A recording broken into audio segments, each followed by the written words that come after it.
जय हिंद, वंदे मातरम। साथियों, स्वागत है आप सभी का अपने यूट्यूब चैनल एग्जाम सोच पर।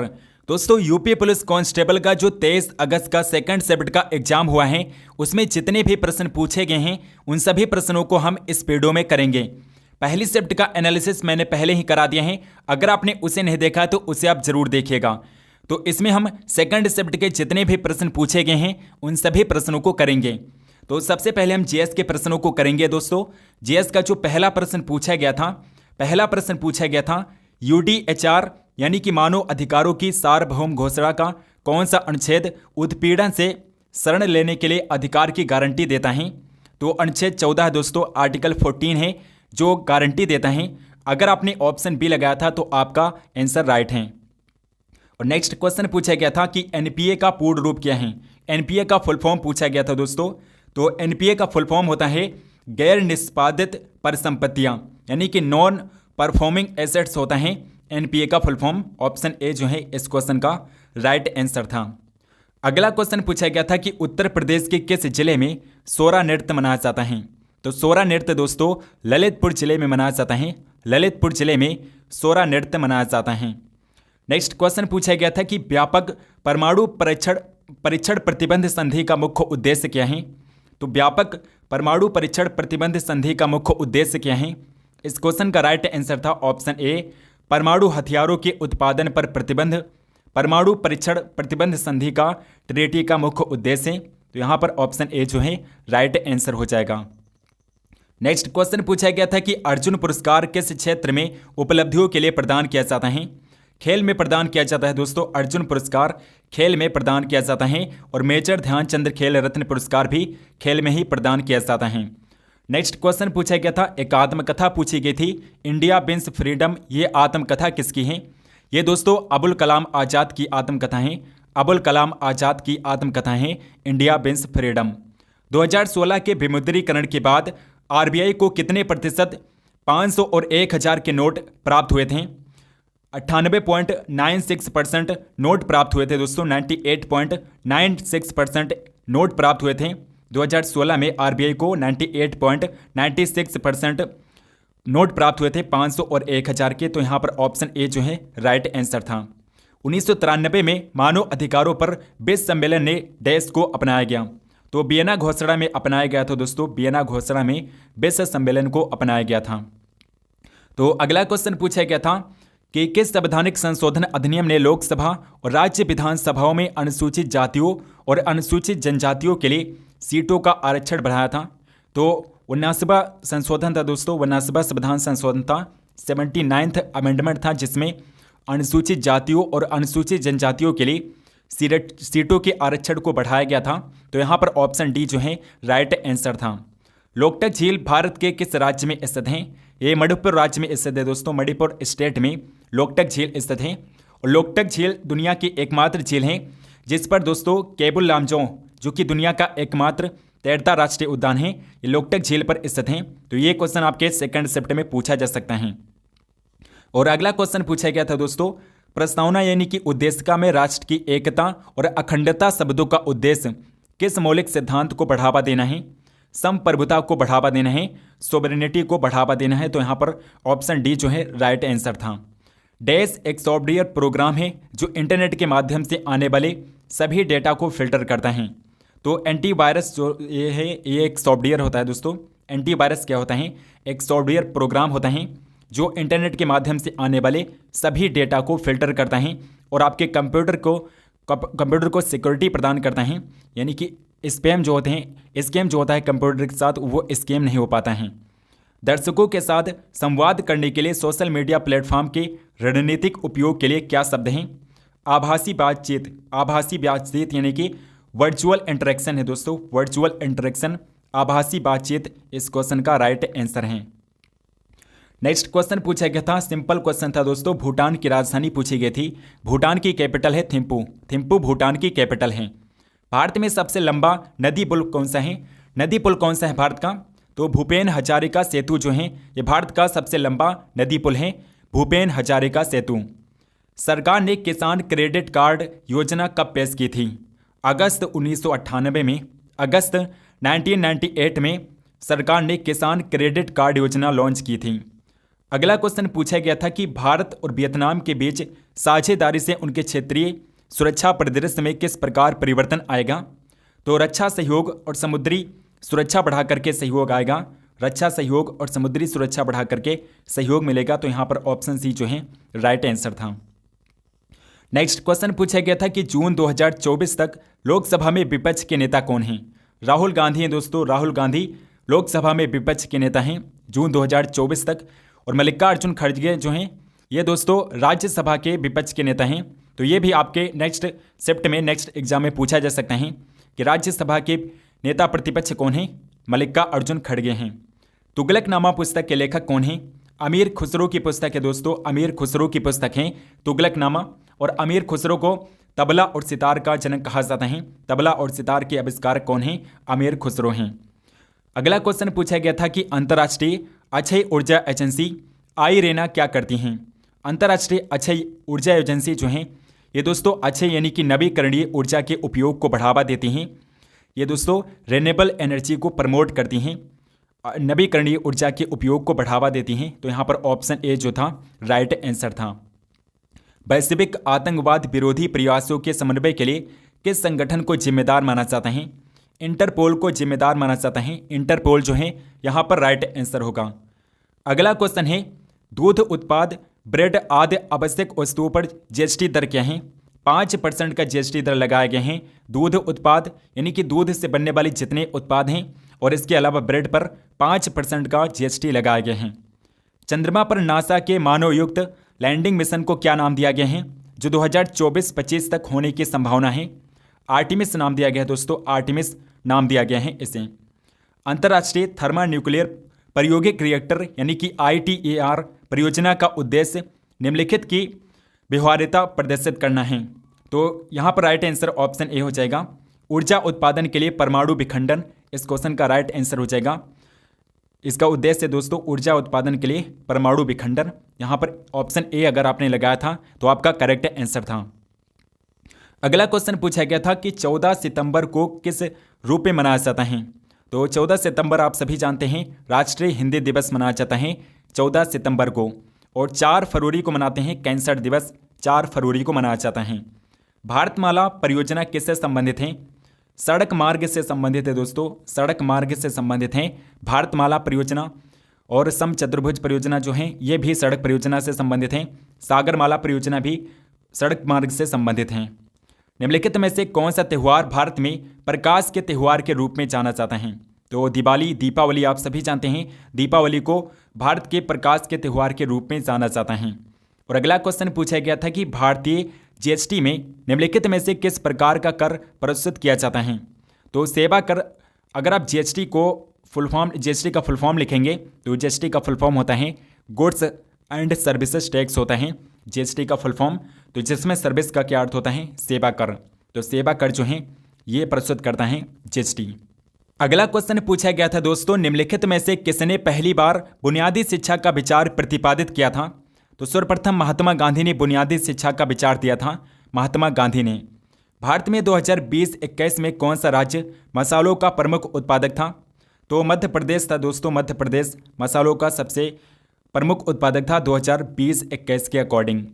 प्रथम life time disturbing the peace award शांति भंग का आजीवन पुरस्कार के प्राप्तकर्ता कौन हैं। सलमान रुश्दी हैं दोस्तों जो कि भारतीय मूल निवासी हैं। भारतीय मूल लेखक हैं। भारतीय मूल निवासी हैं दोस्तों। इन्हें दिया गया है शांति भंग आजीवन पुरस्कार। यहाँ पर ऑप्शन ए जो है राइट आंसर हो जाएगा। सबसे कम लिंगानुपात वाला भारतीय राज्य कौन सा है।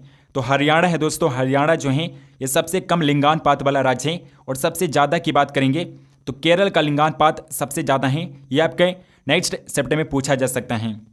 जनसंख्या घनत्व का फार्मूला क्या होता है। सूत्र क्या होता है। तो जनसंख्या घनत्व बराबर क्या होता है संख्या बटे स्पेस होता है। D=N/S होता है। अगला क्वेश्चन पूछा गया था बायोमेट्रिक प्रौद्योगिकी का एकीकरण भारत के आंतरिक सुरक्षा ढांचे को कैसे बढ़ाता है। तो नागरिकों के लिए कागजी कार्रवाई को कम करके और प्रशासनिक प्रक्रियाओं को सुव्यवस्थित करके बढ़ाता है। तो यहाँ पर ऑप्शन सी जो है राइट आंसर हो जाएगा। नेक्स्ट क्वेश्चन है कि 1928 में बारडोली सत्याग्रह का नेतृत्व किसने किया था। सरदार वल्लभ भाई पटेल ने बारडोली सत्याग्रह का नेतृत्व किया था। सरदार वल्लभ भाई पटेल ने 2021 में इंस्टाग्राम को इंटरनेट पर दुनिया भर में सबसे अधिक इस्तेमाल किए जाने वाले सोशल मीडिया प्लेटफॉर्म में देश का स्थान दिया गया था। तो चौथा स्थान दिया गया था दोस्तों 2021 में। इंस्टाग्राम जो है ये सबसे ज़्यादा चौथा सबसे ज़्यादा यूज करने वाला सोशल मीडिया प्लेटफॉर्म था 2021 में। नेक्स्ट क्वेश्चन पूछा गया था कि चीन ने तिब्बत पर कब आक्रमण किया था। 1950 में, 1950 में चीन ने तिब्बत पर आक्रमण किया था 1950 में। निम्नलिखित में से किस जीव को जल प्रदूषण का जैव संकेतक माना जाता है। केंचुआ को मानते हैं दोस्तों, केंचुआ को जल प्रदूषण का जैव संकेतक माना जाता है। अब दोस्तों हिंदी के जो प्रश्न पूछे गए थे उन प्रश्नों को हम कर लेते हैं। जीएस के सारे प्रश्न हो चुके हैं, अब हम हिंदी के प्रश्नों को कर लेते हैं। तो हिंदी के प्रश्न हम देख लेते हैं। हिंदी का जो पहला प्रश्न पूछा गया था, पहला कौन सा प्रश्न पूछा गया था? पहला प्रश्न पूछा गया था गद्यांश ही, पहला प्रश्न पूछा गया था गद्यांश। झांसी की रानी सुभद्रा कुमारी चौहान की प्रसिद्ध कविता पूछी गई थी। ये कविता थी दोस्तों झांसी की रानी सुभद्रा कुमारी चौहान की। या पढ़ लीजिएगा, हम एग्जाम सोच टेलीग्राम चैनल पर इसे अपलोड कर देंगे दोस्तों। एग्जाम सोच टेलीग्राम चैनल पर अपलोड कर देंगे, इसे आप पढ़ लीजिएगा, हम आंसर बता देते हैं। तो पहला क्वेश्चन पूछा गया था कि कवयित्री की अधिकांश रचनाएं कैसी हैं। तो कवयित्री यानी कि सुभद्रा कुमारी चौहान की अधिकांश रचनाएं कैसी हैं? तो देशभक्तिपूर्ण हैं। इनकी जो अधिकांश रचनाएं हैं देशभक्तिपूर्ण हैं। खूब लड़ी मर्दानी पोतो झांसी वाली रानी थी में मर्दानी शब्द का अर्थ क्या है? मर्दानी शब्द का अर्थ है दोस्तों वीरांगना। वीरांगना है दोस्तों। मर्दानी शब्द जो है ये स्त्रीलिंग है और इसका अर्थ है वीरांगना। अगला क्वेश्चन है कि उक्त पद्यांश का सही शीर्षक क्या हो सकता है। तो झांसी की रानी इस पद्यांश का सही शीर्षक है झांसी की रानी। इस कविता की कवयित्री का नाम क्या है? तो सुभद्रा कुमारी चौहान है, जो कि आप अभी पढ़ चुके हैं। इसके लेखक कौन है? सुभद्रा कुमारी चौहान हैं। इस कविता में प्रयोग किया गया रस कौन सा है? इस कविता में दोस्तों वीर रस का प्रयोग किया गया है। वीर रस का प्रयोग किया गया है। दिए गए विकल्पों में से विधुर का स्त्रीलिंग क्या होगा? तो विधुर कौन होता है दोस्तों? जिसकी पत्नी मर जाती है उसे विधुर कहा जाता है। और विधुर का स्त्रीलिंग क्या हो जाएगा? विधवा हो जाएगा। विधवा किसे कहते हैं? जिसका पति मर जाता है उसे विधवा कहा जाता है। और अगला क्वेश्चन पूछा गया था तुम कब आओगे, इस वाक्य में उचित विराम का प्रयोग कीजिए। तो तुम कब आओगे, यहाँ पर प्रश्न पूछा जा रहा है, तो इसलिए यहाँ पर प्रश्नवाचक चिन्ह का प्रयोग किया जाएगा। प्रश्नवाचक चिन्ह का प्रयोग किया जाएगा यहाँ पर। तो अगर आपने ऑप्शन बी लगाया था तो आपका राइट आंसर है। 1987 में मगध कविता के लिए साहित्य अकादमी पुरस्कार किसे दिया गया था? मगध कविता के लिए साहित्य अकादमी पुरस्कार दिया गया था श्रीकांत वर्मा को। श्रीकांत वर्मा को 1987 में साहित्य अकादमी पुरस्कार दिया गया मगध कविता के लिए। निम्नलिखित में से कौन सा शब्द विशेषण है? तो निपट जो है ये एक विशेषण शब्द है, निपट। अव्यय के कितने भेद होते हैं? 4 भेद होते हैं दोस्तों, 4 भेद होते हैं अव्यय के। ऋढ़ वर्ण का उच्चारण स्थान क्या है? मूर्धा है। मूर्धा जो है ऋढ़ वर्ण का उच्चारण स्थान है। काव्य की शोभा बढ़ाने वाले धर्मों को अलंकार कहते हैं। इस उक्ति में प्रयुक्त धर्म शब्द का अर्थ क्या है? धर्म शब्द का अर्थ है गुण। काव्य की शोभा बढ़ाने वाले गुण को क्या कहते हैं? अलंकार कहा जाता है। काव्य की शोभा बढ़ाने वाले धर्म को अलंकार कहते हैं। कानन का पर्यायवाची शब्द क्या होता है? तो कानन का पर्यायवाची शब्द दोस्तों अरण्य भी होता है और वन भी होता है। लेकिन यहाँ पर सबसे बेस्ट क्या होगा जाए, सबसे बेस्ट क्या हो जाएगा इस क्वेश्चन का आंसर? तो सबसे बेस्ट हो जाएगा अरण्य। अरण्य जो है ये कानन का पर्यायवाची शब्द होता है। अगला क्वेश्चन पूछा गया था कि कृताकृत में समास कैसा है? कृताकृत में कर्मधारय समास है। कृताकृत में कर्मधारय समास है। निम्नलिखित में से किस वाक्य में कर्तृत्ववाच्य का प्रयोग हुआ है? तो किस वाक्य में कर्तृत्ववाच्य का प्रयोग किया गया है? कर्तृत्ववाच्य का प्रयोग किया गया है मोहन पुस्तक पढ़ रहा है। मोहन पुस्तक पढ़ रहा है, इसमें कर्तृत्ववाच्य का प्रयोग किया गया है। नेक्स्ट क्वेश्चन है कि निम्नलिखित में से पुल्लिंग शब्द छांटिए। तो पुल्लिंग शब्द कौन सा है? आहार है दोस्तों। आहार जो है पुल्लिंग शब्द है। मेरा आहार आप लिख सकते हैं, मेरा आहार, ना कि मेरी आहार लिखा जाता है। तो मेरा आहार लिखा जाता है इसलिए पुल्लिंग शब्द है। मेहनत स्त्रीलिंग शब्द है। रंगत स्त्रीलिंग शब्द है। चाहत स्त्रीलिंग शब्द है। अगला क्वेश्चन है कि माघ फागुन में पड़ने वाली ऋतु के लिए एक शब्द क्या है? शिशिर शब्द का प्रयोग किया जाता है। माघ फागुन में पड़ने वाली ऋतु के लिए एक शब्द शिशिर शब्द का प्रयोग किया जाता है। अभिज्ञ शब्द का संभिन्नार्थक क्या हो जाएगा? अभिज्ञ शब्द का संभिन्नार्थक हो जाएगा जानकार। जानकार जो हैं ये अभय के शब्द का समभिन्नार्थक हो जाएगा। चीफ का दावत कहानी के रचनाकार कौन है? भीष्म साहनी की कहानी है दोस्तों। चीफ का दावत जो है ये भीष्म साहनी की कहानी है।